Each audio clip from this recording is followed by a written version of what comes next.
ഒരു ചോദ്യം വന്നത്, can self enquiry be combined with other practices like prayer or meditation? Can self enquiry be combined with other practices like prayer or meditation? ആത്മാന്വേഷണം, പ്രാർത്ഥന, ധ്യാനം ഇതുപോലെയുള്ള മറ്റ് പരിശീലനങ്ങളുമായി കമ്പൈൻ ചെയ്യാൻ കഴിയുമോ എന്നാണ് അത് ചോദ്യം. അപ്പോൾ ഇവിടെ ഡ്യുവലിസ്റ്റിക് പ്രാക്ടീസസ് ആണ് ഉദ്ദേശിച്ചതെന്ന് തോന്നുന്നു, ദ്വൈതത്തിലുള്ള ചില രീതികൾ. ഇപ്പോൾ പ്രെയർ ആയാലും മെഡിറ്റേഷൻ ആയാലും ഒക്കെ ദ്വൈതത്തിൽ നമ്മൾ ചെയ്യാറുണ്ട്. പ്രെയർ നമ്മൾ ചെയ്യുന്നതിന് രണ്ട് കാര്യമുണ്ട്. ഒന്ന്, നമ്മുടെ ഡിസയേഴ്സ് ഫ്രൂട്ട്ഫുള്ളാകാൻ വേണ്ടിയിട്ട്. രണ്ടാമത്തത്, നമ്മുടെ ദൈവവുമായി കണക്ട് ചെയ്യാൻ. നോർമലായിട്ട് നമ്മൾ പ്രാർത്ഥിക്കുന്നത് നമുക്കൊരു മനസ്സമാധാനം വേണ്ടിയിട്ടാണ്. മനസ്സമാധാനം എന്നുള്ളൊരു ഡിസയറാണേ. അപ്പോൾ അതിന് വേണ്ടിയിട്ടാണ് നമ്മൾ പ്രാർത്ഥിക്കുന്നത്. അല്ലെങ്കിൽ മറ്റെന്തെങ്കിലും ഡിസയർ ഉണ്ടായിരിക്കും, അതിന് വേണ്ടിയിട്ട് നമ്മൾ പ്രാർത്ഥിക്കുന്നു. ബട്ട് റെഗുലറായിട്ട് നമ്മൾ ഈ ദൈവവുമായിട്ട് കണക്ട് ചെയ്ത് നമ്മുടെ ചില ആഗ്രഹങ്ങളൊക്കെ ഓട്ടോമാറ്റിക്കായിട്ട് ഫ്രൂട്ട്ഫുള്ളായി തുടങ്ങും. അപ്പോൾ എന്ത് സംഭവിക്കും? ആ ദൈവത്തിൻ്റെ ഒരു ശക്തിയിൽ നമുക്ക് വിശ്വാസം വരും. കൂടെ ഓരോ പ്രശ്നം വരുമ്പോഴും നമ്മൾ ദൈവത്തോട് പ്രാർത്ഥിച്ച് ദൈവം നമ്മുടെ ചോദ്യങ്ങൾക്കെല്ലാം ഉത്തരം പറഞ്ഞ് we get more and more connected to our God, personal God. ആ ഒരു ഇൻട്രസ്റ്റ് ടു നോ ഗോഡ്. കാരണം കുറേ കഴിയുമ്പോൾ ഈ ദൈവം എനിക്ക് ഇത്രയും ചെയ്തു തരുന്നുണ്ടല്ലോ എന്നുള്ളൊരു ഫീലിംഗ് വരുമ്പോൾ we will be more interested in knowing God than satisfying our worldly desires. അങ്ങനെ ഒരു പോയിന്റിലേക്ക് എത്തും. അപ്പോൾ തുടക്കത്തിൽ നമ്മൾ ചില കാര്യങ്ങൾക്ക് വേണ്ടി ദൈവത്തെ അന്വേഷിക്കുന്നു, അതിന് വേണ്ടിയിട്ട് നമ്മൾ ശ്രമിക്കുന്നു. But over a period in time നമുക്ക് മനസ്സിലാകുന്നു it is more important to know this God. തുടക്കം ദ്വൈതത്തിൽ നിന്നാണ് തുടങ്ങുന്നത്. നമുക്ക് എന്തെങ്കിലും മുറിക്കണമെങ്കിൽ കത്തിക്ക് മൂർച്ച വേണം. So initially we must sharpen the knife. Initially it is okay and it is required. അതിനുശേഷം എന്ത് സംഭവിക്കുന്നു? നമുക്ക് കട്ട് ചെയ്യാൻ പറ്റുന്നു, നമുക്ക് ദൈവത്തെ അറിയാൻ സാധിക്കുന്നു. ദ്വൈതത്തിലുള്ള പ്രെയർ ഇസ് ഗുഡ് ബിക്കോസ് നമുക്ക് ഫോക്കസ് ഒരു ഭാഗത്തേക്ക് എത്തുന്നുണ്ട്. Just like dualistic meditation. മെഡിറ്റേഷനെ കുറിച്ചും ചോദിച്ചല്ലോ. എന്താണ് dualistic meditation? We focus our attention on an object. അങ്ങനെയല്ലേ?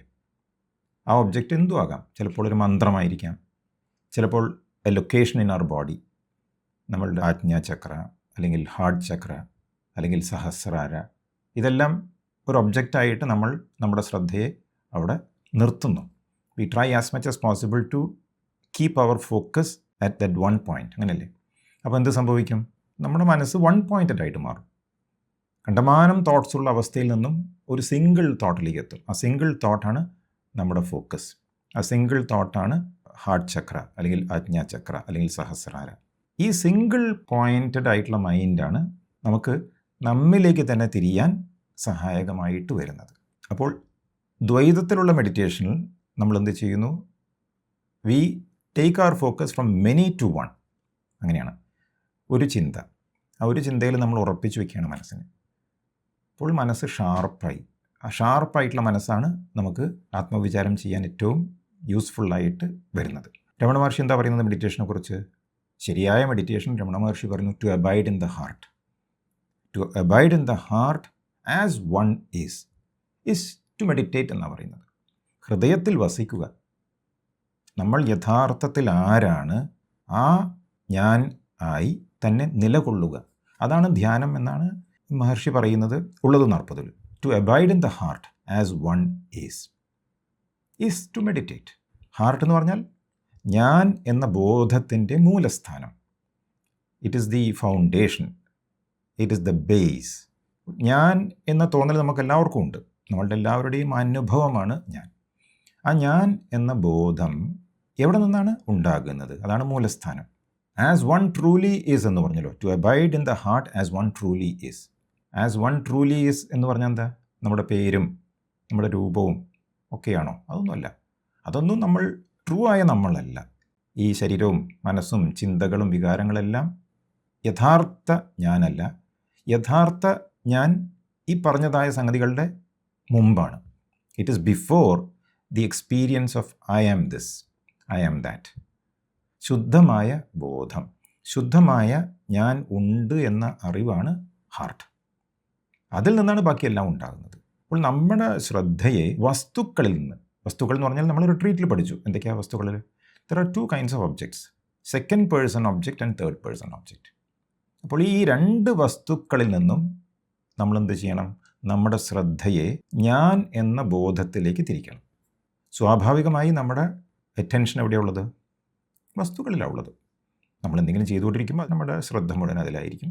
വ്യക്തികളിലും ചെയ്യുന്ന കർമ്മത്തിലും ഒക്കെ ആയിരിക്കും. അതൊന്നും ഇല്ലാത്ത സമയത്ത് ചിന്തകളിലായിരിക്കും. അപ്പോൾ ഒന്നുകിൽ സെക്കൻഡ് പേഴ്സൺ ഫിസിക്കൽ ഒബ്ജക്റ്റിലായിരിക്കും നമ്മുടെ ശ്രദ്ധ, അതല്ലെങ്കിൽ തേർഡ് പേഴ്സൺ മെൻ്റൽ ഒബ്ജക്റ്റിലായിരിക്കും നമ്മുടെ ശ്രദ്ധ. ഈ രണ്ട് ഒബ്ജക്ട്സിൽ നിന്നും നമ്മൾ നമ്മുടെ ശ്രദ്ധയെ തിരിച്ച് ഫസ്റ്റ് പേഴ്സണിലേക്ക് കൊണ്ടുവരണം. അപ്പോഴാണ് ആസ് വൺ ട്രൂലി ഈസ് എന്ന് വരുള്ളൂ. അതിൻ്റെ വഴിയാണ് രമണ മഹർഷി പറഞ്ഞു തന്നത് ഞാൻ ആരാണ്. അപ്പോൾ ഞാൻ ആരാണ് എന്ന അന്വേഷണം നമ്മളെ നമ്മുടെ ഹൃദയസ്ഥാനത്തിലേക്ക് എത്തിക്കുന്നു. Who am I? ബിക്കോസ് ഈ ഞാൻ ഉണ്ടെങ്കിലല്ലേ സെക്കൻഡ് പേഴ്സൺ ഉള്ളൂ, ഞാൻ ഉണ്ടെങ്കിലല്ലേ തേർഡ് പേഴ്സൺ ഉള്ളൂ അല്ലേ. ഫസ്റ്റ് പേഴ്സൺ ഉണ്ടെങ്കിലേ സെക്കൻഡ് ആൻഡ് തേർഡ് പേഴ്സൺസ് ഉള്ളൂ. ഫസ്റ്റ് പേഴ്സൺ ഇല്ല എങ്കിൽ സെക്കൻഡ് പേഴ്സണും ഇല്ല, തേർഡ് പേഴ്സണും ഇല്ല. അപ്പോൾ ഇങ്ങനെ ധ്യാനിക്കുമ്പോൾ എന്ത് സംഭവിക്കും? ഈ ഞാൻ എന്ന ഫസ്റ്റ് പേഴ്സൺ ഇല്ലാതാകും. പിന്നെന്തുണ്ടാവുക? ശുദ്ധമായ സാന്നിധ്യം മാത്രമേ ഉണ്ടാവൂ. അതാണ് മഹർഷി പറഞ്ഞത്, സ്വയം ആയിരിക്കുക, ആസ് വൺ ട്രൂലി ഈസ്. ഇപ്പോൾ ട്രൂ മെഡിറ്റേഷൻ എന്ന് പറഞ്ഞാൽ എന്താണ്? മെഡിറ്റേറ്റർ ഉണ്ടാകാൻ പാടില്ല. As long as the meditator remains ഡുവലിസ്റ്റിക്കായി, as long as the one who prays remains ഡുവലിസ്റ്റിക്കാണ്. ഡുവലിസ്റ്റിക്കിൽ നിന്ന് നമ്മൾ തുടരണം. ബിക്കോസ് നമ്മൾ ആ ഒരു അവസ്ഥയിലാണ് ഉള്ളത്. നമുക്കെല്ലാവർക്കും ഞാൻ എന്ന തോന്നലുണ്ട്, ഞാൻ ഈ ശരീരമാണ് മനസ്സാണ് എന്നുള്ള തോന്നലൊക്കെ ഉണ്ട്. So we start from there. തീർച്ചയായിട്ടും വേണം. We can use dualistic practices also to fine tune, മൂർച്ച കൂട്ടാൻ. ബട്ട് അവിടെ എത്തിക്കഴിഞ്ഞാൽ, ഷാർപ്പനായി കഴിഞ്ഞാൽ ഉള്ളിലേക്ക് തിരിയണം. ഉള്ളിലേക്ക് തിരിയുമ്പോഴാണ് ശരിയായ ഭക്തിയും മെഡിറ്റേഷനും സംഭവിക്കുന്നത്. So it is useful. ചോദ്യം അതായിരുന്നല്ലോ അല്ലേ.